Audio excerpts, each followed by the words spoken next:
ধন্যবাদ সকল বন্ধুদের। তো বন্ধুরা, আরেকটি ভিডিও নিয়ে আপনাদের সামনে হাজির হলাম। এটাও টোটকার জন্য নিয়ে হাজির হলাম। তো এই ভিডিওটা অত্যন্ত পাওয়ারফুল একটি ভিডিও হতে যাচ্ছে। এই ভিডিওর ভিতরে আমি আপনাদেরকে কিছু টোটকা দিব। তো টোটকা দিতে গেলে ভিডিও একটু বড় হয়, তো ভিডিওকে টেনে টেনে স্কিপ করে দেখবেন না, কারণ এটা যন্ত্রণা মন্ত্রণা যেটা আমি ভিডিও শেষে দিয়ে দেবো। এটা আমি মুখে বলবো, আপনারা শুনে শিক্ষা করে নিতে হবে। তাই ভিডিও যদি স্কিপ করে টেনে টেনে দেখেন, তাহলে আমার কথা বলাগুলি আপনারা শুনতে পারলেন না, সঠিক নিয়মে প্রয়োগ করতে পারলেন না, তার সুফল আপনি পাবেন না। কষ্ট করে ভুলভাবে যদি আপনারা কথা শুনে ভুলভাবে যদি কাজ করেন, কোনো কাজে আসবে না। তো মূল আলোচনায় চলে যাওয়ার আগে আমার চ্যানেল অলৌকিক শক্তি চ্যানেলটি সাবস্ক্রাইব করে পাশে থাকা বেল আইকনটি বাজিয়ে নোটিফিকেশন অন করে চ্যানেলে একটি লাইক দিয়ে আমার সাথে থাকবেন, যাতে আমি কোনো নতুন ভিডিও আপলোড করার সাথে সাথে সবার আগে আপনার কাছে চলে যায়। তো আরেকটা কথা বলে রাখি বন্ধুরা, আমার চ্যানেলের সাথে থাকলে আপনি তন্ত্রমন্ত্র যন্ত্র শিক্ষা করে ভালো একজন কবিরাজ হতে পারবেন। তো আমার চ্যানেল দেওয়া তন্ত্রমন্ত্র যন্ত্র আপনি শিক্ষা করে যদি কোনো অবহিত কাজে ব্যবহার করে নিজে কোনো বিপদে পড়েন বা ব্যর্থ হয়ে যান, আমি আমার চ্যানেল কর্তৃপক্ষ দায়িত্ব থাকিব না। এগুলো সব নিজ দায়িত্বে করতে হবে।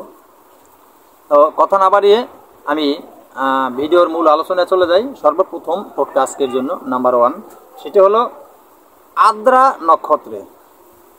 মনে রাখবেন, আদ্রা নক্ষত্রে আপনি নদীতে ডুব দিবেন। নদীর ভিতরে ডুব দিবেন। আপনি যদি নদীর পাশে যাই নাইমিয়া এই হাত দিয়া একটু নিচে হাত ডাবাই দিয়া কাজ নিয়ে আসেন, আমি যে জিনিস বলবো সেটা কিন্তু হবে না। নদীর ভিতরে যাইতে হবে আপনার। নদীর ভিতরে গিয়ে নদীতে ডুব দিতে হবে।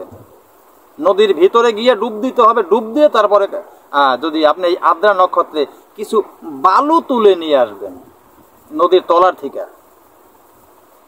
নদীর ভিতরে গিয়ে ডুব দিয়ে নদীর তলা থেকে কিছু বালু তুলে নিয়ে আসবেন।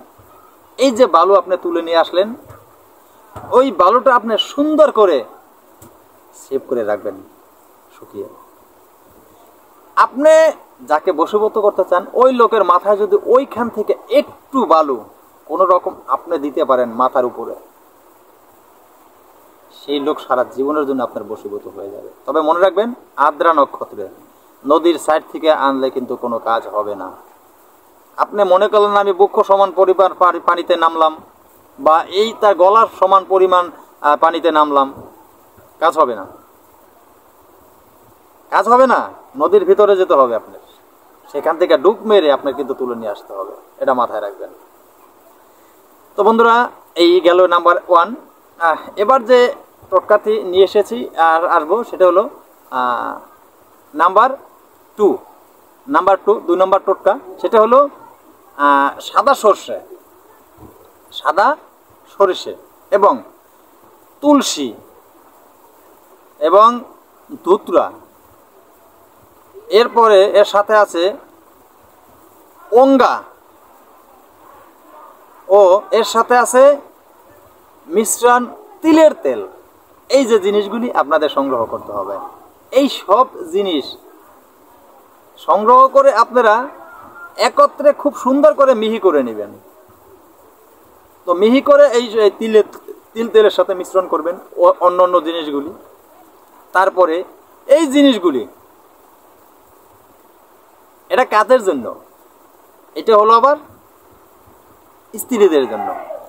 এটা মহিলারা করতে পারবেন টোটকাটা, কোনো পুরুষে করতে পারবেন না। এই দ্রব্যগুলি তিলের সাথে মিশ্রণ করে যে মহিলা তার নিজের শরীরে খুব সুন্দর করে সে লেপন করবেন, খুব সুন্দর করে। যদি তার শরীরে এমনভাবে সুন্দর করে সে মালিশ করতে পারে, লেপন করতে পারে আজকের দেওয়া এই টোটকা, তার কিন্তু স্বামী সারা জীবন তার বসে থেকে যাবে, বশীভূত হয়ে। যদি পারেন তো প্রয়োগ করবেন, রেজাল্ট হাতে নাতে পেয়ে যাবেন, কোনো মিস নেই। একটু কষ্ট হতে পারে আপনাদের এই সামগ্রীগুলো জোগাড় করার জন্য, কিন্তু বিশেষ করে যে জিনিসগুলি আপনি চেনেন না, গুগলে সার্চ দিলে খুব সহজেই আপনি দেখতে পারবেন। এবং কিছু কিছু জিনিস আপনি এগুলা দর্শকর্মার দোকানে গেলেই আপনি কিনতে পেয়ে যাবেন। তো বন্ধুরা, কথা না বাড়াবো না, এবার আসেন আজকের আর একটা টোটকা যেটা বললাম, সেটা হলো নাম্বার 3 নম্বর টোটকা, যেটা যে স্ত্রী লোককে বশ করার জন্য তার নাম পদ্ম পাতায়, তাকে বশ করার জন্য তার নাম পদ্ম পাতায় গোরক্ষণা দিয়ে সুন্দর করে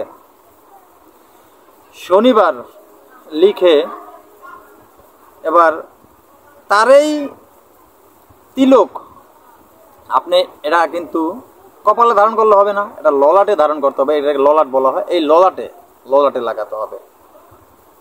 ললাটে লাগে আপনি ওই যার নাম লিখেছেন আপনি তার সামনে যদি যান, সে কিন্তু আপনার বশীভূত হয়ে যাবে। গেল নাম্বার 3।